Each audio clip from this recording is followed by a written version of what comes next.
buenos días y bienvenidos a una nueva edición de Panorama. Dani, cuéntanos cómo está el panorama el día de hoy. Muy buenos días, Sharon. Panorama lluvioso para el arranque de esta semana. La noticia del día es el nuevo máximo histórico de contagios identificados en los Estados Unidos, más de 80,000 nuevos contagiados identificados en promedio, tanto el día viernes, el día sábado y el día domingo. Además, también las declaraciones de Biden afirmando que la Casa Blanca se ha rendido ante la pandemia o que Trump se ha rendido ante la pandemia, y esto como resultado de unas declaraciones del director del staff de la administración Trump, el señor Meadows, en el que afirmaba que ellos no están intentando controlar la pandemia, sino la creación de vacunas y tratamientos. Entonces, de alguna manera, continuamos viendo este tema del resurgimiento de los contagios antes de la temporada de invierno. Estamos en el otoño en los Estados Unidos y también en Europa tenemos referencias muy preocupantes sobre la evolución de los contagios. En Asia las cosas parecen un poco más controladas. Con respecto a los mercados el día de hoy, y por todos estos riesgos, está cayendo más del 1% o cerca del 1%. Europa y los futuros del Standard & Poor's. En Europa, un tema importante, SAP, la firma alemana, tiene un retroceso del 20% luego de que en la presentación de resultados la administración revisara a la baja sus expectativas de ingresos. Y con respecto a el plan fiscal que tanto se habló durante las últimas semanas, ya queda la sensación de que simplemente era una estrategia para incentivar a los votantes o no desestimular a los votantes durante estos días, ya sea que Trump lo presentaba como que él sí quería, así los republicanos no la fueran a aprobar, o los demócratas utilizando una presión excesivamente alta para, digamos, poner contra la pared al presidente de los Estados Unidos, ya sea por A o por B. Lo que estamos viendo es que fue un tema más de carácter estratégico y que tocaba esperar hasta después de las elecciones para ver qué va a ocurrir en este frente. Recuerden que la mayoría de economistas han advertido que es necesario mantener este tipo de ayuda para las familias de bajos ingresos. En temas corporativos, interesante el mensaje que está dando Bayer, confirmando lo que ya había hecho previamente Novartis o Roche o Bristol Myers. Está adquiriendo una compañía farmacéutica nueva, entre comillas, pues obviamente no fue fundada el día de ayer, pero sí es relativamente nueva frente a las tradicionales, encargada o dedicada a temas de edición genética. Y esto es como la nueva moda en el sector farmacéutico. También recuerden que el desarrollo de tratamientos o de vacunas para el COVID está utilizando este tipo de técnicas nuevas. La compañía que está entonces o que será adquirida es Asclepios y el monto de la transacción total es cercano a los 4 billones de dólares. Con respecto a Europa, también una importante movida se espera por parte del regulador de esta zona, que el mercado viene descontando la autorización de fusión entre Fiat Chrysler y la firma francesa PSA. PSA es la que agrupó a Peugeot y a Citroën. Esta fusión está tasada en cerca de unos 38 billones, con lo cual sería el cuarto productor mundial de vehículos. Y como mencionábamos, el tema de la pandemia es lo que está generando hoy los desplomes. El día viernes Estados Unidos totalizó 84,000 nuevos casos identificados. Recuerden que no todos los identificados o que no se identifican todos los casos reales. El día sábado fueron 80,000 y el día domingo, es decir, ayer, tuvimos 85,000. Cuando tuvimos la segunda oleada en los Estados Unidos, y nos permitimos tomar este adjetivo, que fue hacia el mes de julio, el director o uno de los encargados del equipo pues, en los Estados Unidos para hacer frente a la pandemia, el doctor Fauci, había advertido que en ese momento se podía alcanzar los 70,000, lo cual fue considerado un escándalo por parte del presidente de los Estados Unidos. Hoy ya vamos en 80,000 y superándolo incluso 85,000 como fue el día de ayer, así que aquí de alguna forma estamos viendo cómo se está saliendo de las manos este tema en los Estados Unidos. Trump, a pesar de eso, declaró durante el fin de semana en un evento de campaña que ya el país estaba pasando la página de la pandemia. Entrando a Europa, Francia superó los 50,000 identificados en un solo día también. Implementó nuevas restricciones. Lo mismo ocurrió en Italia y España, que los gobiernos estuvieron, digamos, muy encima de la dinámica de los contagios, anunciando también nuevas restricciones. Y tal vez la noticia positiva del día tiene que ver con AstraZeneca y la Universidad de Oxford. Recuerden que ellos habían tenido un problema con un paciente en las pruebas de la vacuna y fueron suspendidas durante algunas semanas, ya se habían retomado en todo el mundo. En los Estados Unidos se retomaron ya el pasado viernes las pruebas de la fase 3 y el anuncio positivo viene anunciado en el Financial Times para estas compañías, en el que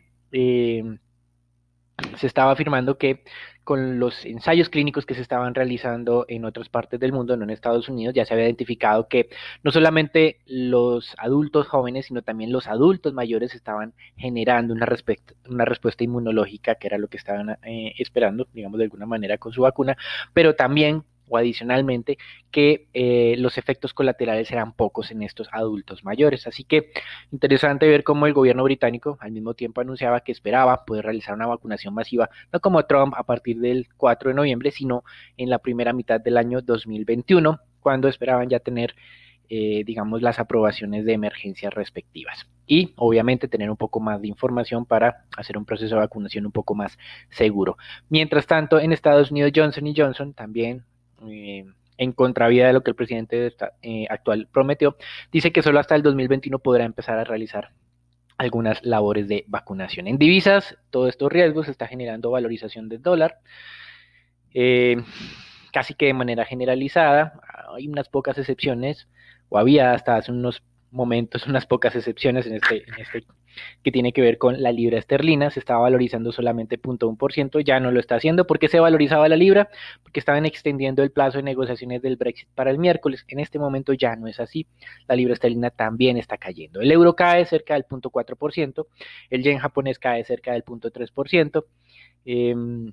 En América Latina tenemos una dinámica también negativa del peso mexicano, pierde más del 1%, el real pierde más del 0.7%, incluso el yuan está perdiendo hoy el 0.4%, así que es una jornada un poco difícil para las monedas frente al dólar. Materias primas también se une al bus de los riesgos, petróleo cae más 2.5% el día de hoy, WTI está en 38,75, Brent está en los 40,65, así que es una difícil situación. Recuerden lo que mencionó la semana pasada Putin, teniendo en cuenta que Rusia es uno de los principales productores del mundo, diciendo que él no veía la necesidad de moderar los incrementos de producción planeados para o programados para el próximo mes de enero. Pues parece que la realidad va a superar nuevamente a la ficción y eventualmente la OPEP en el mes de diciembre tendrá que tomar determinaciones, digamos, en este sentido. También hay riesgos por el lado de Libia, que parece que está aumentando la producción más rápido de lo anticipado. Eso ya se había mencionado la semana pasada y sin duda la velocidad de contagio, las restricciones y las menores demandas de crudo estarían afectando la dinámica del petróleo. El oro apenas alcanza a mantener los $1.900 la onza Troy en este momento. Y en temas de renta fija es donde tenemos un poco más de estabilidad, tasas de tesoros a 10 años en el 0.81%, aunque se ha moderado la presión alcista, sigue muy cerca de los máximos recientes, mientras que en Europa hemos tenido las publicaciones del índice de expectativas que calcula el Instituto IFO en Alemania, aunque el índice como un todo en octubre estuvo relativamente estable frente a la lectura de septiembre, sí hubo un reacomodamiento interno. Lo que tiene que ver con el componente de la situación actual mejoró un poco, pero las expectativas se han deteriorado. Y mientras tanto, el mercado está esperando las decisiones del Banco Central Europeo que se reúne este jueves. Es posible que no se despliegue liquidez adicional de corto plazo, o por lo menos en esta reunión, con carácter inmediato, pero el mercado está anticipando que para el mes de diciembre puede estar anunciando algo. Y por eso, como hemos mencionado ya durante las últimas 2 semanas, ha habido una divergencia entre la dinámica en Estados Unidos de tasas de descuento que han venido al alza y la dinámica de tasas de descuento en Europa que han venido a la baja. A esto hay que sumarle una decisión sorpresiva del pasado viernes de Standard & Poor's de mejorarle la perspectiva a la deuda soberana italiana. La calificación es BBB, esa se ratificó, la perspectiva era negativa y fue pasada a estable, mejoró. Uno de los eventos que explica entonces por qué las tasas de los bonos italianos han mejorado, más allá de esta mejora de la perspectiva, tiene que ver con el riesgo que estaba creciendo para que el Banco Central Europeo no pudiera adquirir bonos italianos. Si pierden de alguna forma el grado de inversión, el Banco Central Europeo estaría más restringido para comprar los bonos italianos. Pero como lo que hizo Standard & Poor's fue mejorar la perspectiva, se reduce este riesgo y tenemos el día de hoy tasas de negociación de bonos italianos a un año en menos 0.38%, es decir, negativo a pesar de todo ese endeudamiento que tiene Italia, y a 10 años en tasas solamente del 0.70%. Ese vencimiento a 10 años cae 6 puntos básicos en negociación. Las tasas de los bonos italianos están por debajo de las tasas de los bonos de Estados Unidos, que como mencionábamos en este momento estaban en el 0.81%. Hasta aquí el reporte del día. Una semana muy difícil. Los dejamos con Raúl, Daniela, Sharon y Nicolás para que nos cuenten cómo está o qué se espera para el mercado colombiano. Gracias, Dani. Bueno, para el panorama de Colombia, sin muchas noticias para este inicio de semana. El día viernes conocimos que la vicepresidenta Marta Lucía Ramírez tiene coronavirus. Esta anunció que se realizó el jueves la prueba de coronavirus y dio resultado positivo. Estaría dentro de la población de mayor riesgo, tiene 66 años de edad y Ramírez señaló que hasta el momento no presentaba síntomas y se inició la aplicación del cerco epidemiológico. Es importante mencionar que el presidente Iván Duque se realizó la prueba de COVID-19 y dio negativo. Y por otra parte, tenemos cifras de la inversión extranjera directa con corte a el 9 de octubre. Esta llegó a sumar poco más de 5.500 millones de dólares, esto representando una variación de menos 26% frente a lo reportado por el banco hace un año. Un dato relevante para tener en cuenta es que durante todo el 2019 el total de la inversión foránea fue de poco más de 10.000 millones de dólares, lo que deja ver que difícilmente el país podrá alcanzar este saldo para el cierre del 2020. A pesar de esto y la pandemia y la caída de las economías, la inversión extranjera directa sigue llegando y puede superar los 6.000 millones para finalizar el 2020. Esto sería todo por las noticias de Colombia. Raúl, cuéntanos qué pasó el viernes en el mercado accionario local.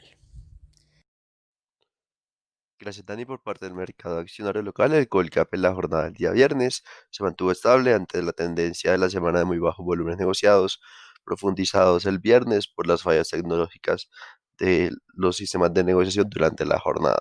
Se negociaron tan solo 22.000 millones de pesos, donde la acción más negociada fue Preferencial Bancolombia con 7.000 millones, la más valorizada fue TV con un 5% y la más desvalorizada fue con Concreto con un 2,4% ante su no entrada al índice Colcap. El día de hoy, el índice colombiano podría haberse contagiado por las leves desvalorizaciones en los mercados internacionales, donde en la medida que nos acerquemos a la fecha de las elecciones presidenciales del 3 de noviembre, esta semana podría ser de altas volatilidades. En cuanto a la canasta definitiva del rebalanceo del Colcap, Terfel confirmó su entrada, siendo la principal compra neta con Canacol, mientras que Bancolombia asciende de nuevo al 20% como emisor. Justamente también de preferencia el Bancolombia, la acción sigue ganando valor y se aproxima de nuevo a los 26.000 pesos a la espera como tal de los resultados del tercer trimestre del año. Sin embargo, los resultados de agosto fueron bastante débiles, donde se observó un crecimiento relevante de las provisiones sobre la cartera de más del 30% en términos mensuales. Esta incertidumbre sigue siendo alta, lo cual consideramos que los resultados seguirán siendo negativos por lo que resta del año. Y por otra parte, la acción de Terpel confirmó su entrada al Colcap con una participación del 0,45%, lo que equivaldría a flujos cercanos de 25.000 millones de pesos aproximadamente. Consideramos que la acción podría haberse favorecido por esta noticia, junto a una recuperación parcial de sus fundamentales ante una mayor reapertura de la economía colombiana, aunque volver a los niveles pre-COVID todavía tomaría tiempo. Nico, cuéntanos cómo amanece el dólar el día de hoy. Buenos días, Raúl, muchas gracias. Soy Nicolás de Francisco y vamos a hablar del dólar.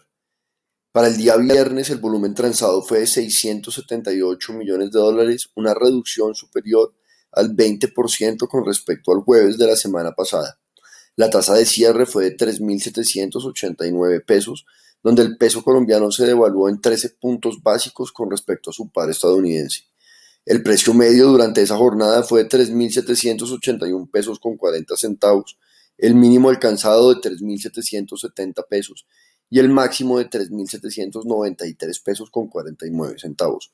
Para hoy lunes, iniciando semana, esperamos que el dólar tenga soportes hacia los 3.770 y 3.760 pesos y resistencias hacia los 3.800 y 3.810 pesos. Los dejo claro para los temas de renta fija. Gracias, Nico. El mercado de deuda local empezó a reaccionar al canje de deuda de la nación y previo a el cumplimiento que es el día de hoy, la curva tasa fija se valorizó cerca de 2,5 básicos en la jornada del viernes por demandas del segmento corto de la curva, mientras que la curva TSUR por su lado se desvalorizó también 2,5 básicos por toma de utilidad de los agentes alrededor de toda la curva. El día de hoy es el cumplimiento de dicho canje, por lo que esta semana esperamos presión al alza en los segmentos medio y largo de la curva por la mayor oferta de títulos en el mercado que generarían desvalorizaciones. Tanto los test del 24 como los 28 se valorizaron en la jornada del viernes hasta 3.54% y 5.11% respectivamente, ambas valorizaciones de unos 3 básicos.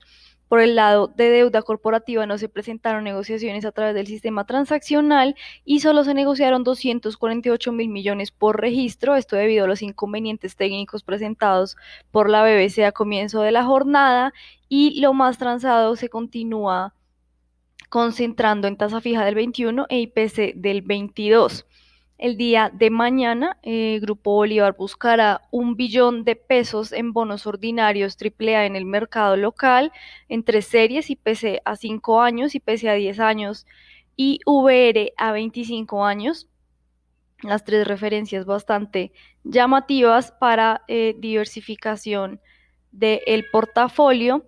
También esta semana el mercado estará bastante atento a la reunión de la Junta Directiva del Banco de la República hacia finales de semana, donde tanto nosotros como el consenso de mercado espera estabilidad en tasas a medida que las variables económicas claves para la toma de decisión muestran una senda de recuperación en cuanto a lo que es la inflación, que nos mostró un poco de repunte hacia el alza, mientras que lo que es el desempleo empezó a mostrar una moderación y empezó a mostrar esa recuperación un poco en cuanto a lo que era ese debilitamiento que se tenía en el mercado laboral.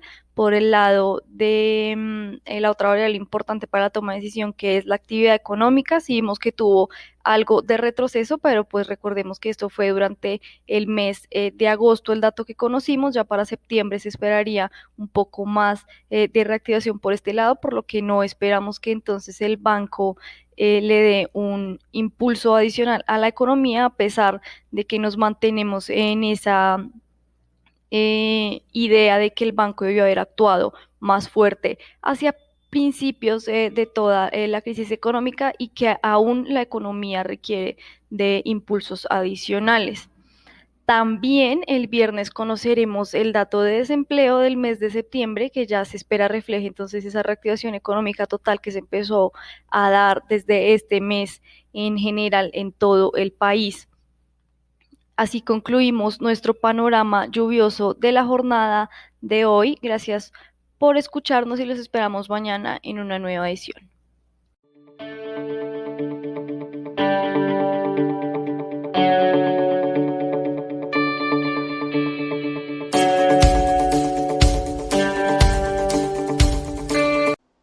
El contenido de la presente comunicación o mensaje no constituye una recomendación profesional para realizar inversiones en los términos del artículo 240.11.2 del decreto 2555/2010 o las normas que lo modifiquen, sustituyan o complementan.